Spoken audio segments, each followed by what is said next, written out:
দেবদূতের প্রবেশ।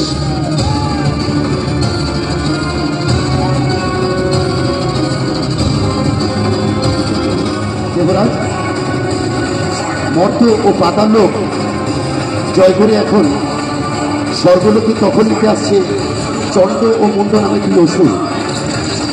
দেবরাজ, শুনেছি ওরা নাকি বরপ্রাপ্ত, ওদের পরাস্ত করার সাহস কারণ নেই। দেবরাজ, দেবরাজ, আপনারা সকল দেবতারা মিলে আমার কাছে কেন এসেছেন আমি জানি, এবং এই সমস্যা থেকে দেবলোককে যিনি উদ্ধার করতে পারবেন তাকেও জানি। চলুন আমরা সকলে মিলে ভগবান শ্রী বিষ্ণুর শরণাপন্ন হই। উনিই পারেন এই চরম বিপদ থেকে দেবলোককে রক্ষা করতে।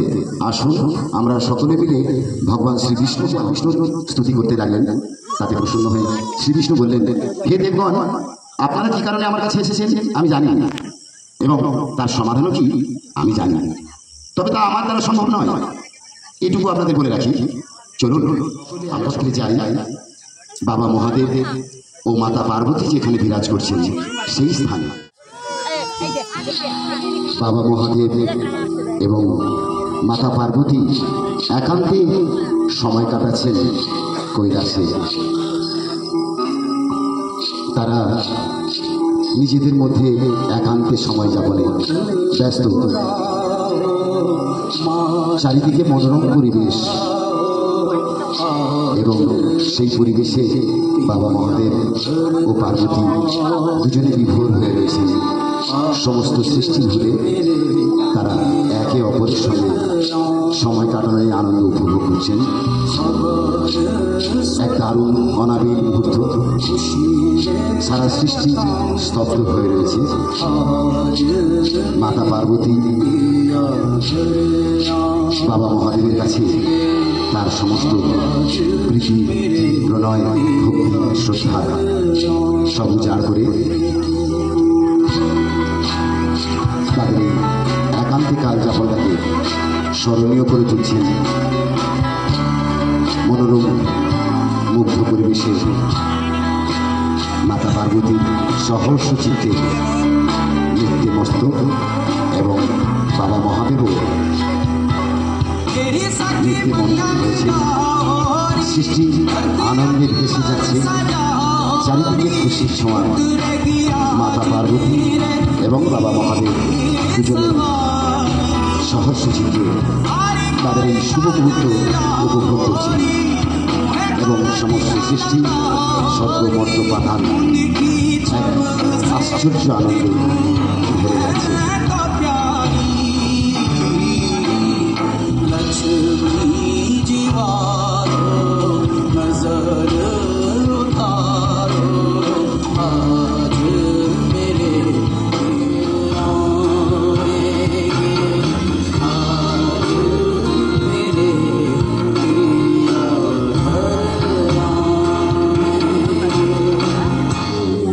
আবির্ভূত হলো ওনার মধ্যে থেকে ওনার এক ভীষণ রূপ, ঘোর কৃষ্ণবর্ণা, যে রূপ আমাদের এই জগতে পূজিত পরিচিত কালী রূপে। সেই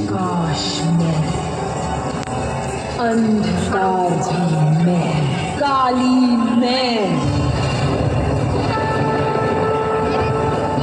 महाकाली मैं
সন্তুষ্ট হয়ে উঠল।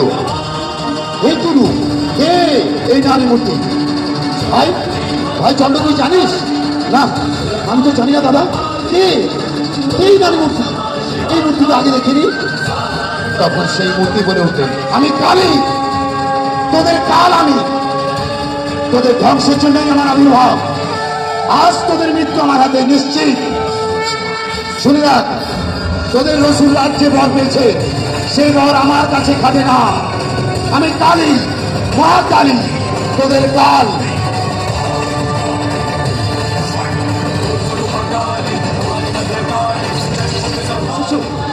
এই দেবী মূর্তি তো আমি আগে কখনো দেখিনি। দেবতারা তোমায় বলি হওয়ার জন্য পাঠিয়েছে। ওদের কারো সাহস নেই আমার সামনে দাঁড়াবার। তাই একমাত্র এক শেয়াল মায়ের আদেশ শুনতে গেল।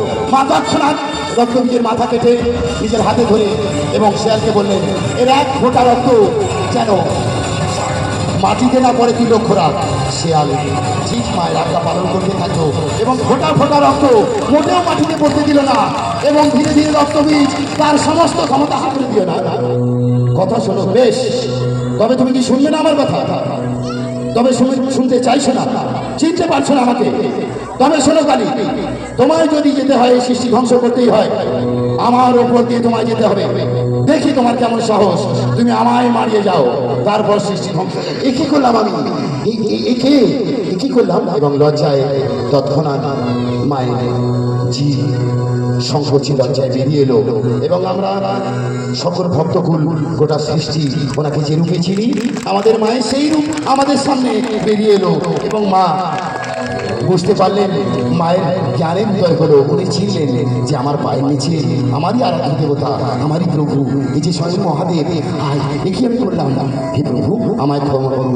এবং এই বলে মা শান্ত হলেন, ধীরে ধীরে নিজের রূপে আমাদের মা পার্বতী রূপে ফিরে এলেন।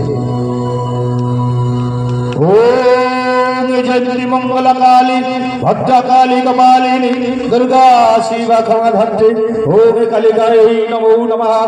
ओम सर्वमंगल्ये मंगल्ये शिवे सर्वत्र साधिके शरण्ये त्र्यंबके गौरी नारायणी नमस्तुते या